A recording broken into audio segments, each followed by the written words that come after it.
Assalamualaikum warahmatullahi wabarakatuh. Saya perwakilan dari kelompok 4 kelas B22 Manajemen ingin membacakan anggota dari kelompok 4. Yang pertama ada Amanda Francisca dengan NPM 10122290. Yang kedua ada Didan Abdillah dengan NPM 10122287. Yang ketiga ada Fajar Ramadan dengan NPM 10122127. Dan yang terakhir ada saya sendiri yaitu Sri Ayuni dengan NPM 10122002. Di sini kami ingin mempresentasikan hasil kerja kami, yaitu membuat sebuah penelitian dengan judul Pengaruh Strategi Penjualan Melalui Layanan ShopeeFood terhadap Daya Beli UMKM Dapur 02. Tugas ini kami selesaikan untuk memenuhi penilaian evaluasi tengah semester mata kuliah metodologi penelitian. Baik, untuk materi yang pertama akan dijelaskan oleh saya sendiri, yaitu mengenai latar belakang penelitian yang kelompok kami lakukan.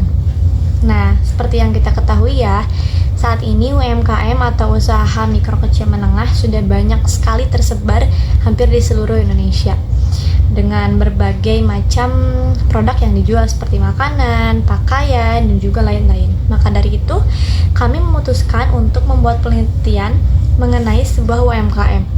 Nah, untuk lebih spesifiknya lagi, kami ingin melakukan penelitian mengenai layanan yang digunakan oleh UMKM tersebut dalam menjalankan strategi penjualan demi untuk menarik para konsumen.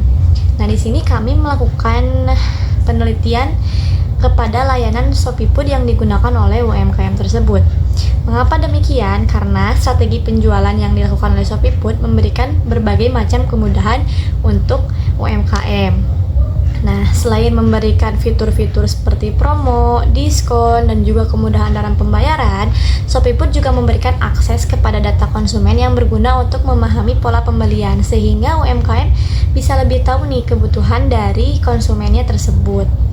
Nah, UMKM dapat menarik lebih banyak pelanggan dengan menggunakan layanan ShopeeFood ini. Namun, meskipun dengan potensi yang sangat besar tersebut, masih sedikit sekali nih penelitian yang mengkaji secara mendalam bagaimana pengaruh layanan ShopeeFood terhadap daya beli UMKM, khususnya dalam konteks UMKM yang tergolong kecil atau rumahan. Nah, maka dari itu kami memutuskan untuk membuat sebuah penelitian mengenai ShopeeFood yang digunakan oleh sebuah UMKM. Di sini tempat yang kami gunakan untuk melakukan penelitian yaitu bernama Dapur 02, di mana Dapur 02 ini merupakan UMKM yang dikelola oleh Ibu Windy yang berlokasi di Gang Bakrom 1, Cimareme, Bandung Barat. UMKM ini sendiri menjual berbagai makanan seperti nasi soto, lalu ada ayam penyet cabai hijau, ada tempe goreng, tahu goreng, usus goreng, dan juga ada sop buntut. Lalu untuk pagi hari, warung ini juga membuat menu yaitu nasi uduk. Nah, Dapur 02 ini berdiri sejak tahun 2021.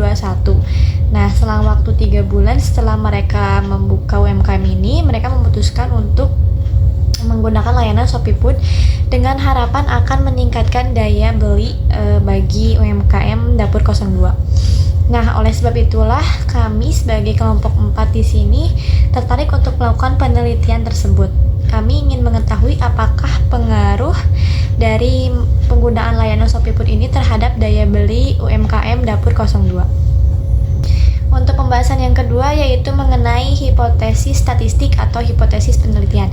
Di sini untuk hipotesis statistik sendiri yang pertama ada hipotesis umum untuk H0 ataupun dan H1. Yang pertama ada H0 yaitu hipotesis 0, yaitu di mana tidak ada pengaruh signifikan dari strategi penjualan melalui layanan ShopeeFood terhadap daya beli pelanggan UMKM Dapur 02.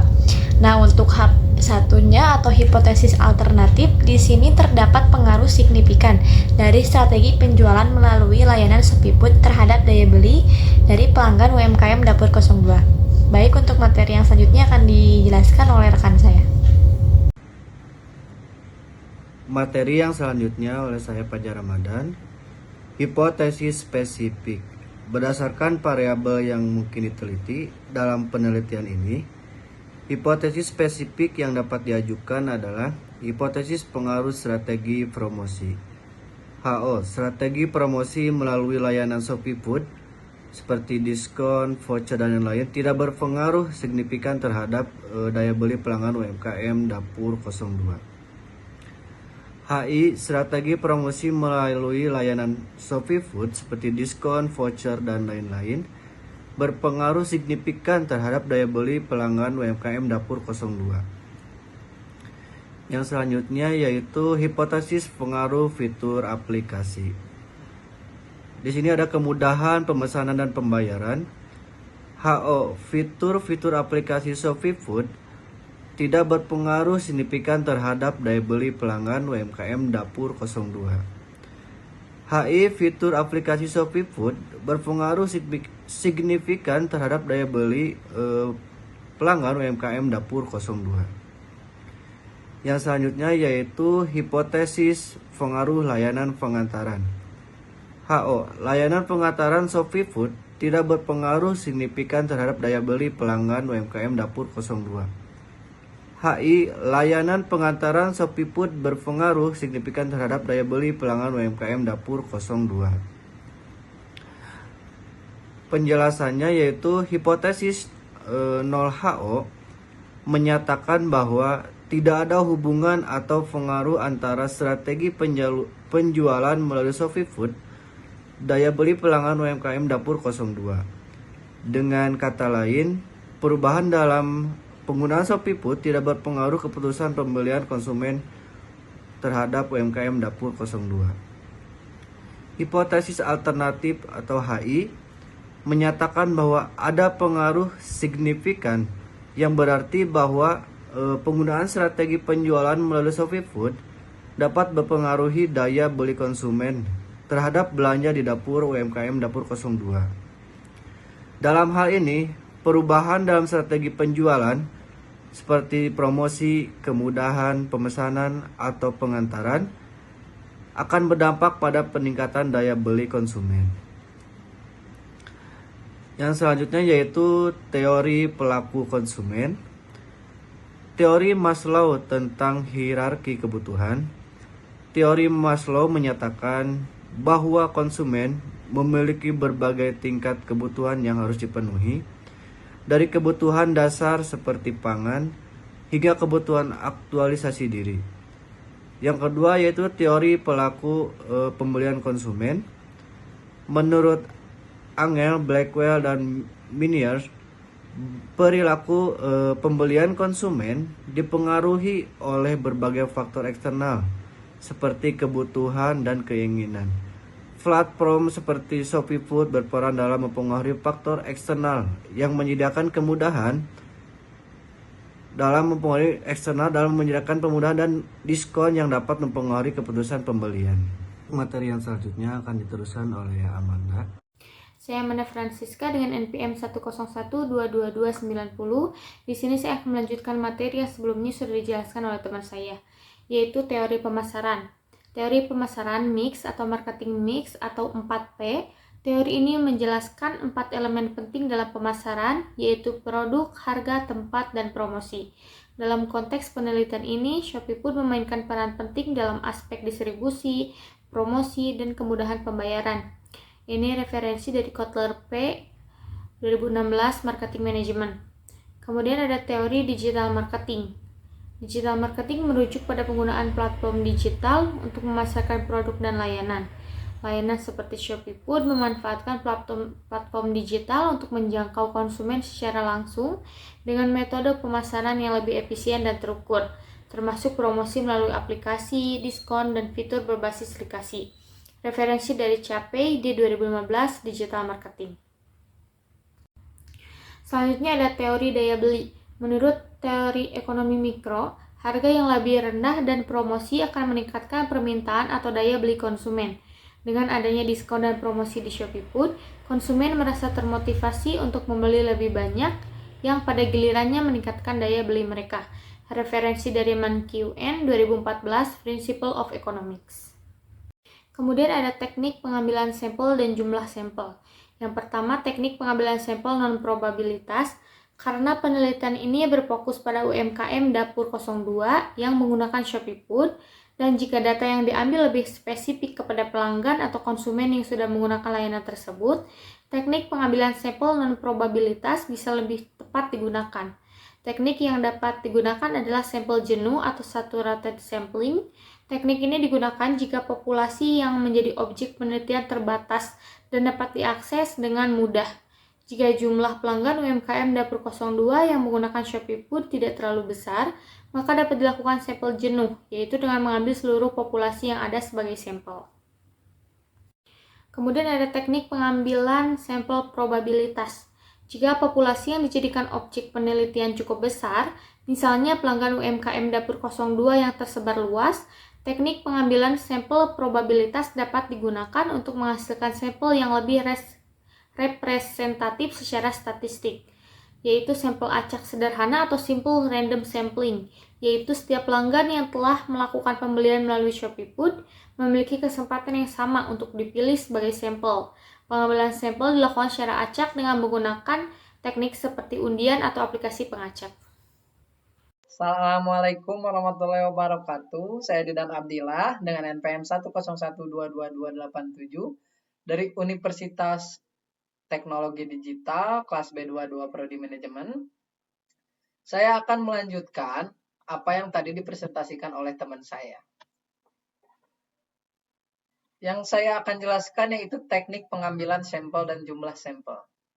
Jumlah sampel menggunakan teknik pengambilan jumlah sampel dari Ishak dan Michael dengan jumlah populasi dari warga Gang Bakrum yang sering membeli di UMKM Dapur 02 yaitu 50 orang dan tingkat kesalahan 10%.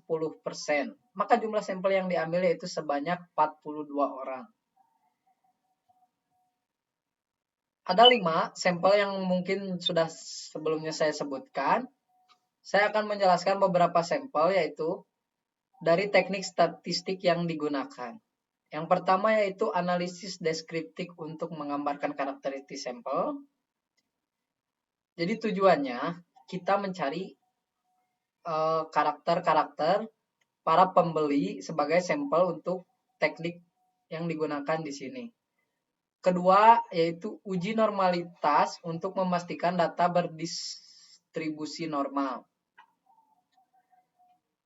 Intinya data-data yang diambil dari sampel tersebut akan kita uji untuk normalnya berjalan di usaha ini. Yang ketiga yaitu korelasi Pearson untuk mengetahui hubungan antar variabel. Tujuannya untuk mengetahui hubungan antar dari pedagang dan konsumen. Keempat, regresi linear sederhana atau berganda untuk mengukur pengaruh strategi penjualan terhadap daya beli.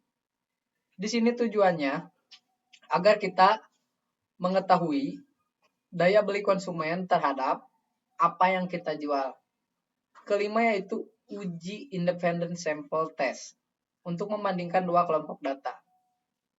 Jadi tujuan dari uji T atau independent sample test untuk membandingkan antara data yang satu dengan data yang satunya lagi agar kita menemukan celah atau kekurangan dan kelebihan untuk diperbaiki dalam data-data tersebut. Yang terakhir yaitu instrumen penelitian dengan skala Likert 1-5 daftar kuesioner. Kita sebagai pelaku usaha bisnis agar mudah mendapatkan kuesioner tanpa terlalu menghambat apa yang konsumen kita berikan kepada kita, kita memberikan mereka kuesioner yaitu pengaruh strategi penjualan melalui layanan Shopee Food terhadap daya beli UMKM. Kemungkinan kuesioner ini dapat membantu kita secara data statistik dan tidak terlalu mengganggu waktu para pengisi jika kita interview secara langsung.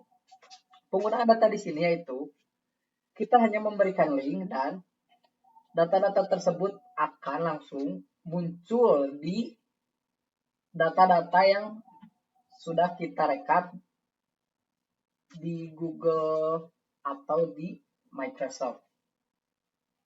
Beberapa data yang kita berikan yaitu bagaimana menilai kemudahan penggunaan aplikasi Shopee Food. Jenis makanan, harga, kualitas makanan, rasa, menurut konsumen, kekurangan dan kelebihan kualitas pelayanan dari UMKM yang kita jelaskan. Mungkin sekian presentasi dari saya dan kelompok saya. Mohon maaf atas kekurangan dalam penjelasan yang sudah kita jelaskan. Terima kasih. Wassalamualaikum warahmatullahi wabarakatuh.